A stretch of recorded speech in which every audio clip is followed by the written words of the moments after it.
ప్రభువైన యేసుక్రీస్తు నామములో మీ అందరికీ వందనములు. ఈ ప్రార్థన పంజరం టీవీ కార్యక్రమాన్ని చూస్తున్న మీ అందరికీ ప్రత్యేకమైన శుభములు తెలియజేస్తున్నారు.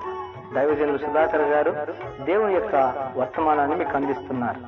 ఈ సమయంలో దేవుని వాక్యం విందాం. సహోదరులారా, సహోదరులారా, ఈ శతాధిపతి మందిరాన్ని కట్టించాడు. ఇప్పుడు ఏమీ లేదు, గోడలన్నీ కూలిపోయాయి, మొండి గోడలు నిలబడ్డాయి, కప్పు నిలబడింది.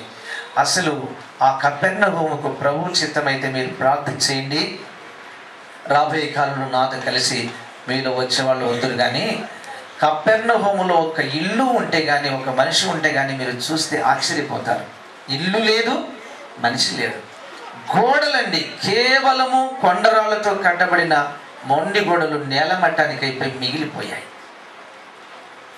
ఎందుకు ఇలా అయిపోయిందని దాని దగ్గర నిలబడి చూస్తే హృదయంలో ఒక బాధ. ఎవరు సంచరించిన స్థలం అది? యేసయ్య. యేసయ్య స్వయాన సశరీరుడిగా 33.5 సంవత్సరాలు ఈ లోకంలో జీవించినప్పుడు 2010 సంవత్సరాల క్రితము ఆ కపెర్నహూములో సంచారము అనేక సార్లు చేశారు. వారికి మందిరము ఉంది, దేవుడు ఉన్నాడు. మీరు జాగ్రత్తగా వినాలి. వారికి మందిరం ఉంది, సాక్షాత్తు భగవంతుడే అడుగుపెట్టి ఆ మందిరంలో చాలాసార్లు సువార్తను ప్రకటించాడు. అనేకుల ఇళ్లలోకి వెళ్ళి స్వస్థత పరిచారు.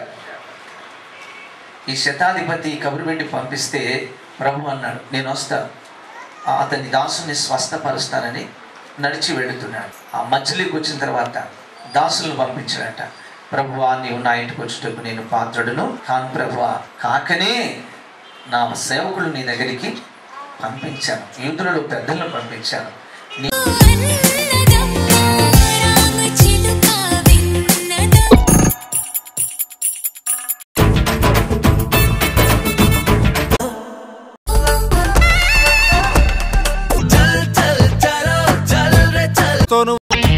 తాను దొరస్కు లేదు, మింగమెత్తుకు లేదు, మింగమెత్తుకు